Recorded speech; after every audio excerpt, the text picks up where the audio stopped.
Reflections. Okay, a reflection is a mirror image about a line or an axis. The great thing is they used to do reflections about horizontal and vertical lines. They took that out of the new curriculum. So there's a high point. So now all we can do is reflect in the x-axis, which you would have done last year, where you go like this and you reflect down, right? So that's how you got a concave up parabola if your leading coefficient was positive, but you got a concave down parabola if your leading coefficient was negative, because it's actually a reflection in the x-axis, right? If that a value is negative. So if you had a reflection in the x-axis, they caused it to be concave up, to be concave down, because we only did parabolas last year. Now we also have the ones that reflect in the y-axis. What's cool about a parabola is if you have a generic parabola, like an x squared parabola, and you actually reflect it in the y-axis, what happens? It's the exact same, right?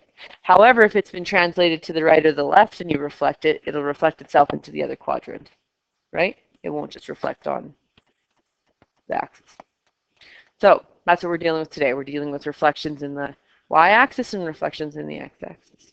Okay, now let's think about it. If we reflect in the x-axis, what's happening to our coordinates? So I have a parabola that's up. I'm just using parabolas because that's what we did last year. It's not going to just stay parabolas. But I have a parabola up, and now I'm reflecting it down. What's changing in my coordinates? The sign on what's different? On the which? On which part of the point? On the y's. What's happening to my x values? They stay the same, but my y's are being, yeah, negated. Negated or negativized. I like that. That's still my language. They're being negated. So the y's, if they were positive, are now going to become negative, and my x's are going to stay the same, right? And then when they're negative, my y's will become positive, and my x's will stay the same. So when I have a reflection in the x-axis, what's actually happening is my y's are being negative, right? Okay, well, let's look at this one. So here it says reflection in the x-axis. So that's where we're going to go x-axis up, x-axis down, right? So what's happening? What's changing? My y's are being negated whenever it's a reflection in the x-axis, right? And remember I told you if it's in the bracket with the x, it affects the x, and if it's not in the bracket with the x, it affects the y's, which makes sense because when you have a negative in front, not with the bracket, it's actually a reflection in the x-axis, right? I remember what I was saying. Okay, so if it affects the y's, it reflects in the x. So people always get confused because they're like, does it affect the x? Does it affect the y when it reflects in the x? Because you're using different words, right? Just remember that if it's not in the bracket with the x, it affects the y, right? And if your y's are being negated, it's reflecting in the what axis? X, right? It's way better if you understand than memorize. If you just memorize, it's very easy to flip x and y and negate the wrong ones. Yeah. If you understand why you do something, it's not nearly as easy to make oopsies. Okay? And oopsies are not good. So we have y equals negative f of x. So this is our f of x graph. So we're going to go to our calculator. We're going to type that in. X squared minus 4x plus 4.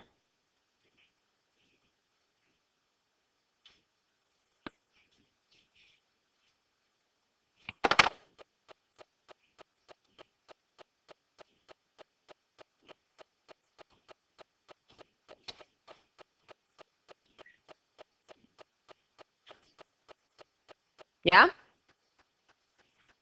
Now, it says that we're negating all of f of x. Do you agree? Is this f of x? Yeah, that's our f of x, right? It said that that's our f of x on our equation. I'll go back to it to show you. So our f of x is x squared minus 4x plus 4. We agree? Now it's saying our new y is negating that whole f of x, is it not? That's what it's saying we're doing. So let's go try it out. In y2, I'm going to go negative the whole f of x.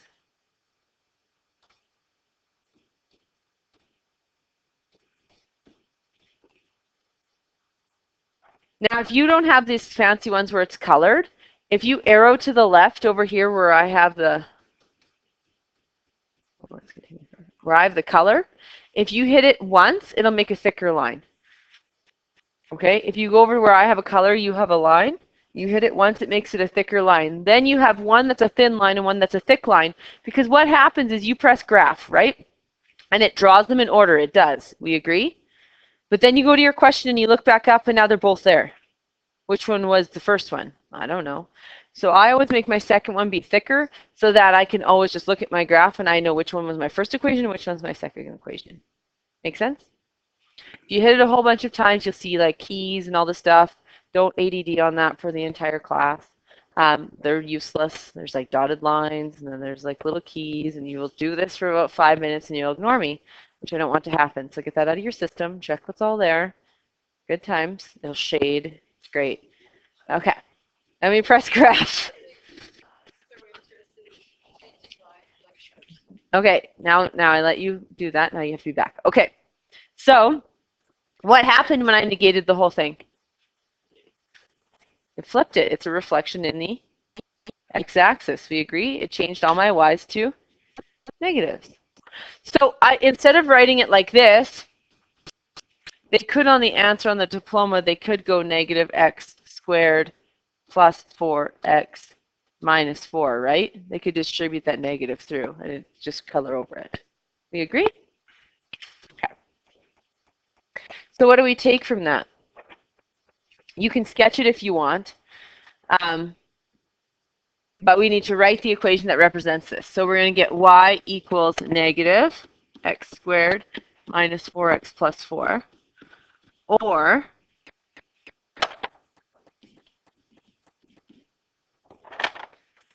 y equals negative x squared plus 4x minus 4.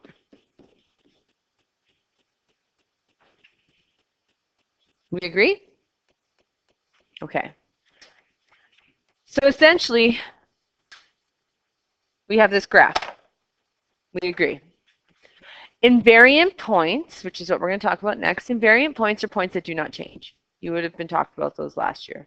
So they're the points that do not change. They're not the points that when you move it still exist on the new graph. So some people will say to me, if you have a graph like this and you move it and you get a graph like this, well, this point still exists, so it's invariant. Is that true? No, that point changed unless that was like a reflection. Then it would have been the same point, right? But if it's a horizontal translation, you just moved it right, then that point completely changed. Do we agree?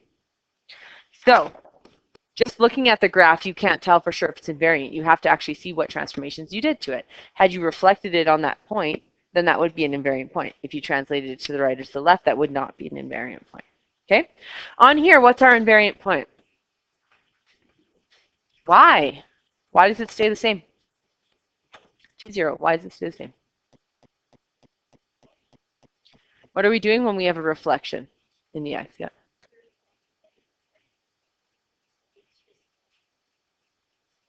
Right. So one way you can look at it is if you were ever a kid, and I realize that most kids don't do this and I'm strange, but some kids do. Maybe you're that kid.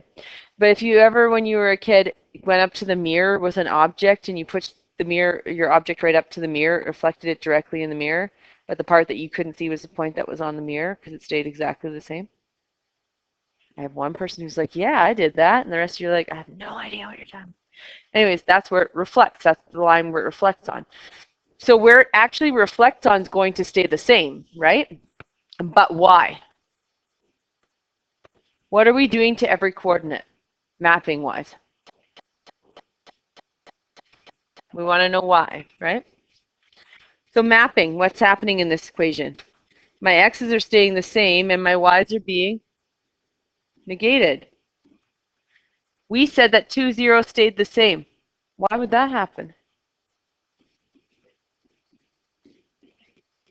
Right. Same point. Because a 0 isn't going to change whether it's a negative or a positive, right? But all of the other values, decimals and otherwise, will be negated, whether they're negative and become positive or positive and become negative. Okay? Does that make sense? And how does this graph compare? When you have the negative in front, let's say it affects the y variable. If you just remember, if it's not in that bracket, it affects the y. What is this called? It's called a reflection in the x-axis.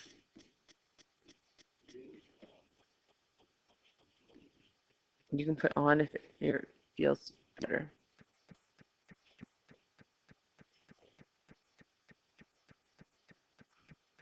The key thing here is you need to have reflection and you need to have the proper axis, right? Because we're also this year going to have y-axis as well. Last year you would have only had x. Does that make sense? The graph of y equals f of x is shown. Shown the graph of y equals negative f of x. I'm moving a graph. If I'm moving a graph, I'm moving coordinates. If I'm moving coordinates, I use yes. And people will be like, but Lepp, I'm just changing all the y's to negatives. It's stupid using mapping. But remember I told you, you need to get used to mapping because all of a sudden we're going to have all of these different things happening and then mapping will be your lifesaver. Okay? So x, y. What's the only thing that changed between this function and this function? The negative. Is it in the bracket? No, so which is being negated? Y. So you try and draw the new graph. So when you do this for a sketch, you need to take at least some points that are important on here. So you need like one on each arm and the main turning point, correct? So I'm going to pick this one, which is negative 4, 0. And what's it going to be? Negative 4, 0. This point and this point are actually invariant. They're going to stay the same, right? And then this, 1, 2, 3, 4, so negative 1 and 4 is going to become negative 1 and negative 4.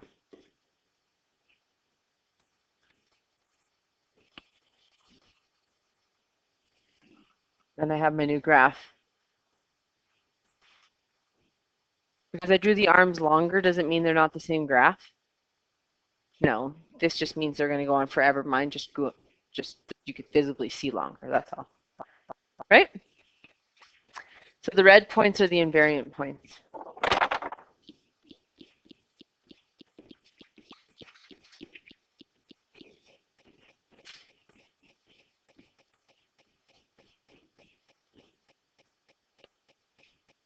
All right?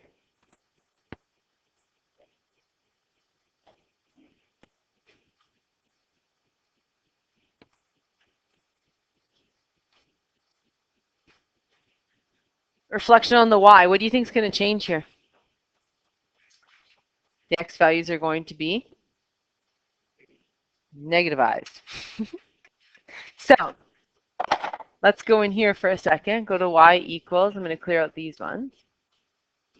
And you said that the x's are going to be negated. We agree? Until now, our x's have just been localized, one x for the entire equation, right? So until now, we've always had like y equals f of x plus 3 or something like that. Or we've had y equals x squared. Or we've had y equals f of x. We agree? So if we reflect those x's, this would become negative 1. This would have a negative 1 in front. This would have a negative 1 in front. Right? But we only have one x. We agree? Because what we're doing is we're essentially making all the x's negated. What happens when we have more than one x? Well, every x has to be changed to negative x. So we're going to get negative x squared minus 4 times negative x plus 4. Right? Every x is negated.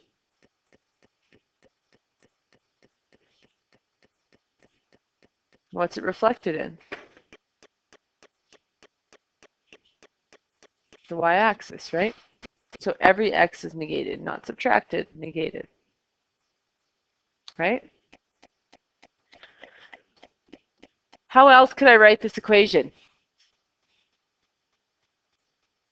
What's negative x squared? It's like a negative 1 squared, which is 1, and then x squared, right? So a negative x squared is a negative x times a negative x, is it not? What's a negative x times a negative x? Positive x squared. And then we have negative 4 times negative x.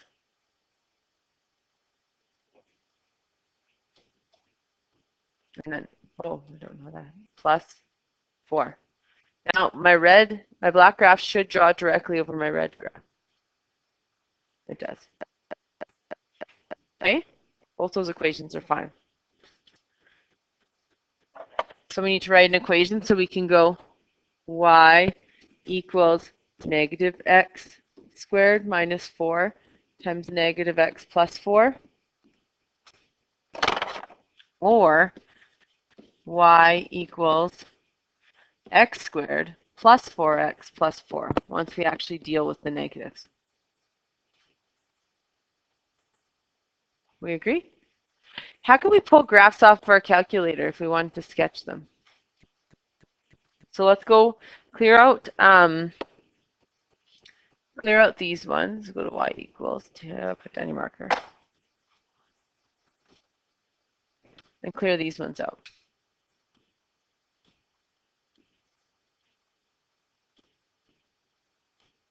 And we go second table. And it gives us coordinates, right? So we can sketch all the ones that will fit. Negative 1, 9, 0, 4, 1, 1.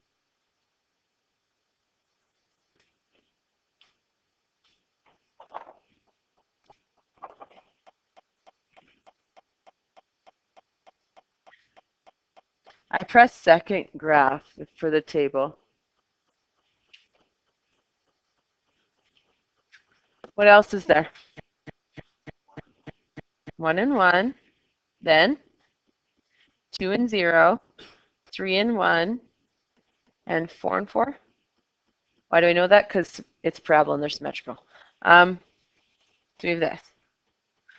What happens if we didn't know the 2, 0? What happens if we weren't sure if that was the minimum? Can we find the minimum with our calculator? So we can go graph. Okay, we can go second, trace. Why do we press trace all the time? We're pressing second trace because we want the function that's actually like the second function of that button, right? So we don't actually want trace. We want second trace, which is actually calc.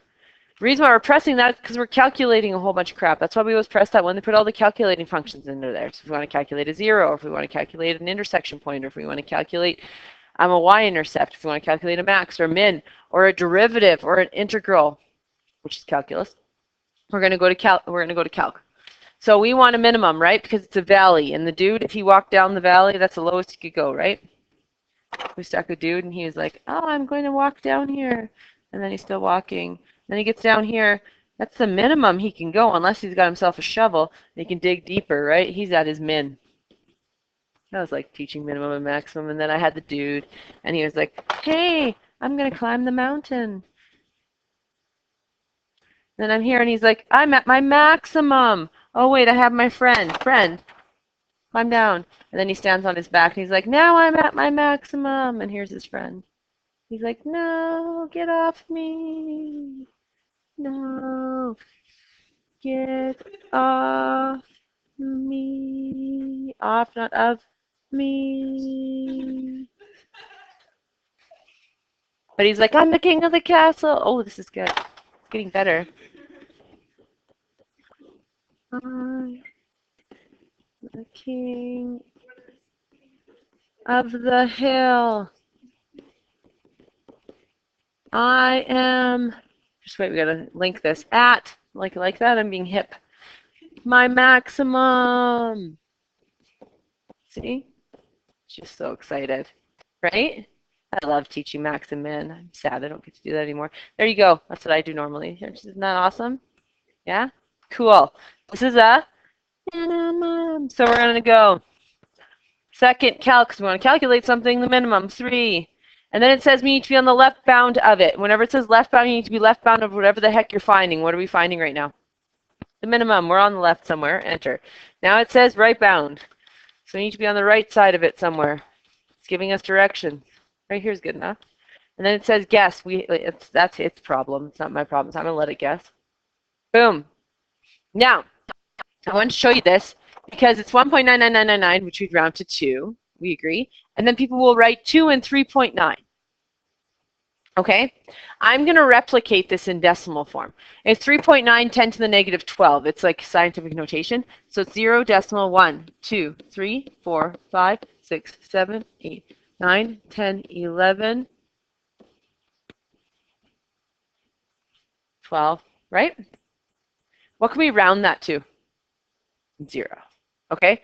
If ever, so you need to check your calculator. Like we blatantly can see that that's 0. That's not 3.9. 3.9 is like up here, right? That should be like a red flag, like something is wrong if I put 3.9. It does not look like it's at 3.9. It must not be at 3.9. Oh wait, my calculator's always right. I'm going to put 3.9. No, it's not always right. Okay, it may be right, but you might not be reading it correctly. So whenever you have this e to the negative anything, it's basically 0. Okay? Don't fall to the 3.9 and put it. Okay. So we have that. Now, when we reflected it, what happened? All of our points were negated. What happens to our actual coordinates? XY becomes negative XY because our negative is with the X, right? So this point's going to move over here. This point's going to move here. This point's going to move here. This point's going to move here. This point's going to stay the same. And that's y equals f of negative x, right? And this one was y equals f of x. We agree? So what's the coordinate of the invariant point? Y. What are we negating here? The x's. So where the x's are 0, it's not going to flip, right? Which happens to be on the y-axis. It's also where we're reflecting on. All right? How does the graph of y equals negative, or f of negative x compare to the graph of y equals f of x? What happens?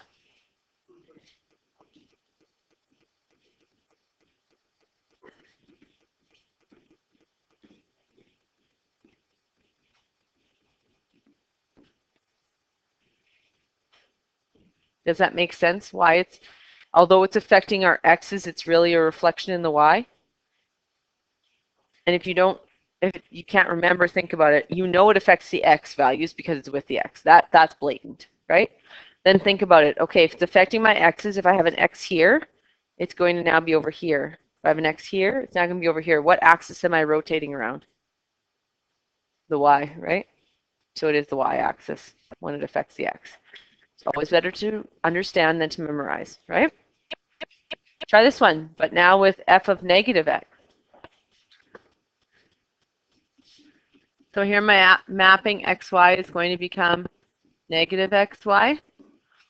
So if I take this point here, it's at negative 1 and 4. It's going to be at negative and negative 1, which is 1 and 4. This is going to remain invariant. And then this x-intercept is going to go here. This x-intercept is going to go here. So for this one, would you have absolutely had to use mapping? No, you could probably do it on your own, right? Knowing that it reflects on the y. But like I said, when it gets more complex, mapping is going to be important.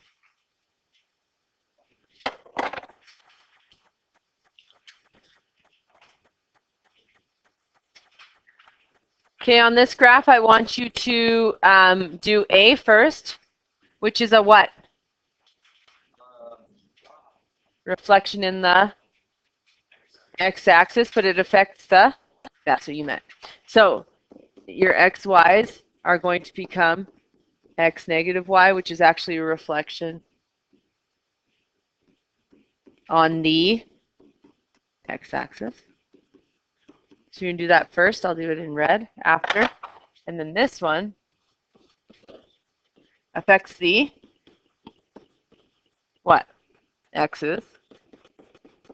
And it's therefore a reflection in the y-axis.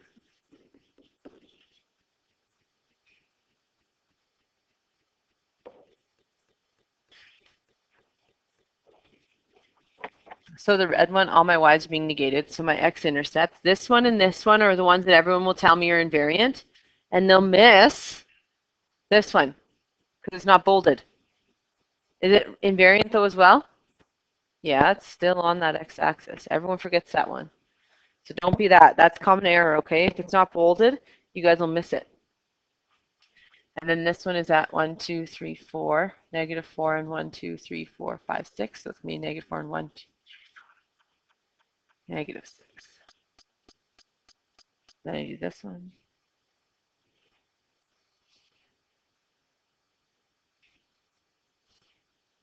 The red one.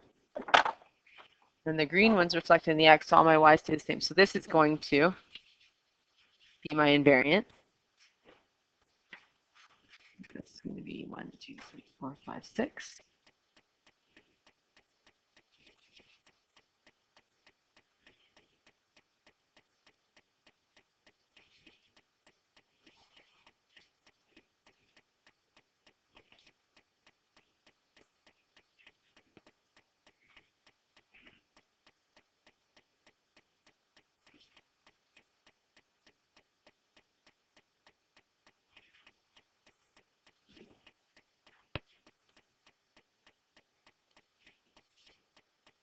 Ooh, that was a bad one.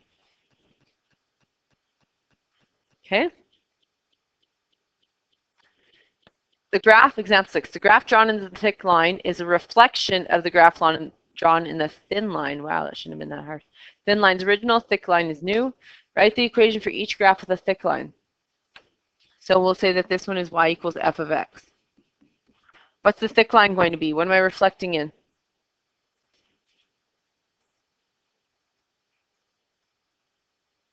What axis am I reflecting in?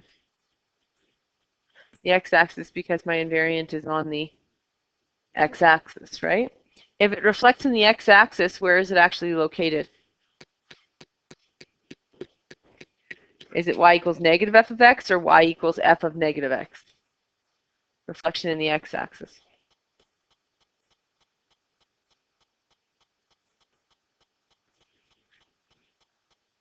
Is it going to be y equals negative f of x or y equals f of x? Reflection in the x-axis. Which is being negated if it's reflected in the x-axis? My y's, right? It's affecting my y's. So if it affects my y's, it's not in the bracket. Negative f of x. We agree? This one is y equals f of x. It's reflected in the y-axis because that's where my invariants are. If it's reflected in the y, my x's are being negated. If my x's are being negated, where's the negative sign in the equation? With the x.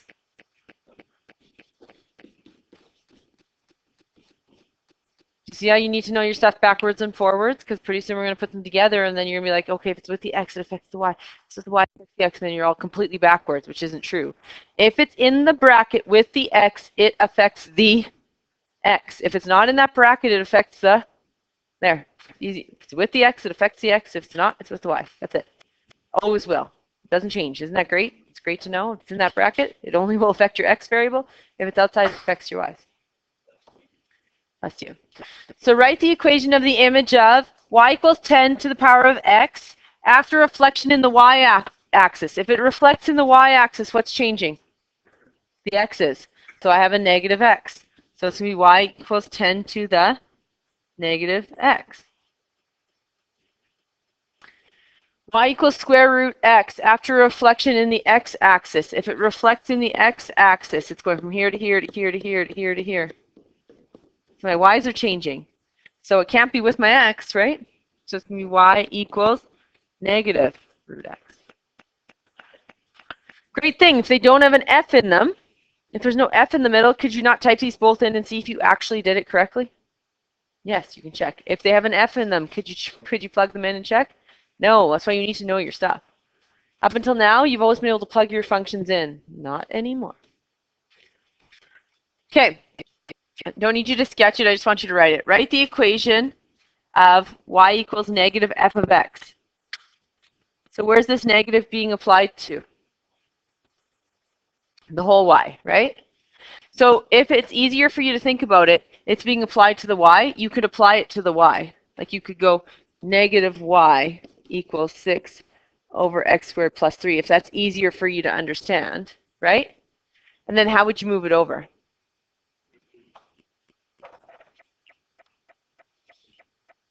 Dividing by negative 1, which is the same as multiplying by negative 1 either way.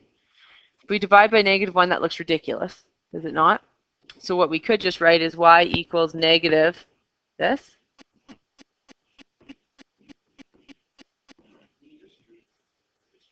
Yes.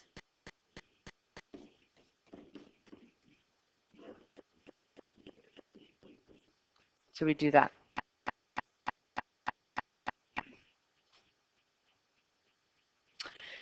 When it's with the x, it affects the x. So you find the x's and you replace them with negative x. Actually, the x's I find are way easier to understand. You just go in and replace, right? Just function notation. So we're going to get y equals 6 over negative x squared plus 3. What's the catch with a squared? It's actually positive. So you get the exact same function.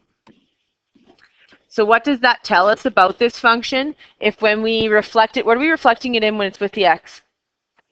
We're reflecting in the y-axis. So what is this telling you about this function if when I reflect it from the y-axis, I actually get the same equation?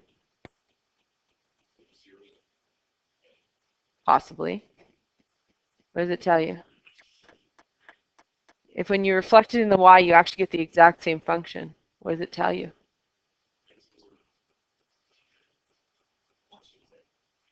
Nope, it's not a parabola. This one's a rational function. It's funky looking. It's symmetrical about the y-axis. It looks the exact same on both sides.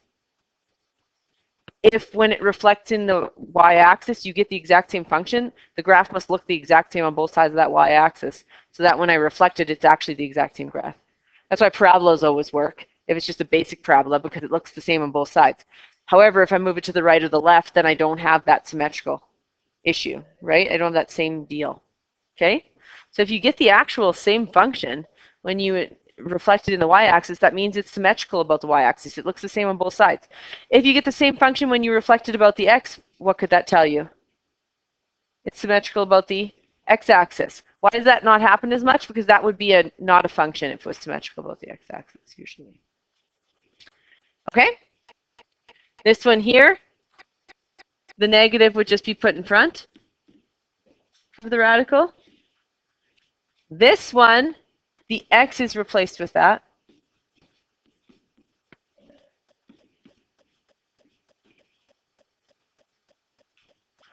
Let's check this one out.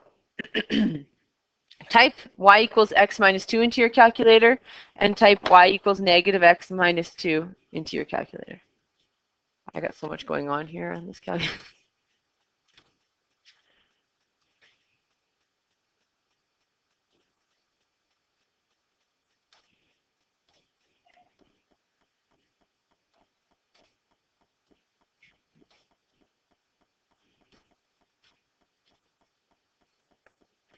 Did it work? So we can check them, right? As long as they don't have a F. If they have that little F in the middle, you cannot type the little F in. You can't omit the little F and hope that it still works. That does not work, okay?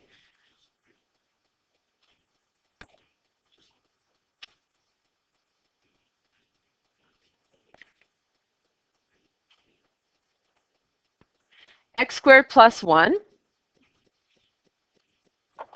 I'm going to do it for this one. I'm going to reflect it in the y. What's going to change when I reflect in the y? My x. So I'm actually going to get y equals negative x squared plus 1. So I get y equals x squared plus 1. What the heck? I reflected in the y and it's exactly the same. How is that even possible? Your graph actually looks like this. It's the plain old parabola like x squared, but it's been moved 1 up. So it looks like that, right? Reflect that baby in the y. It looks exactly the same. Will it change my x-axis? Will it change, sorry, if it's reflected in the x-axis, or will the equation be the same? It can change. So what do? We apply it to the y, technically, right? We apply it in front of the function, in front of the entire function. So people do this all the time. You're wrong, because you have to apply it to the entire function. So you can write it like that, or negative x squared minus 1. Do you suppose they're going to have negative x squared plus 1 as an answer? Yeah, and I promise you it gets picked more than the correct one. Because people forget to apply it to the whole thing, right? So remember, reflections and stretches, when they affect the y, have to be put to the whole thing. Well, why would that make sense? Remember, this is your y-intercept on a quadratic. When there's no brackets, when it's in standard form, this is your y-intercept. Your y-intercept of this graph is actually negative y, is it not? If you don't distribute that negative through, yes, it's going to be converted downwards, but it's going to look like this. Is that reflected in the y? No. That's why it has to go the whole thing. Does that make sense? Because it also, not only does it change the beginning of your equation, but it also affects your y-intercept as well, right? You're negating your y-intercept, so it has to go the whole function. I'll write down your homework. It's really kind of fun. There's no row thing.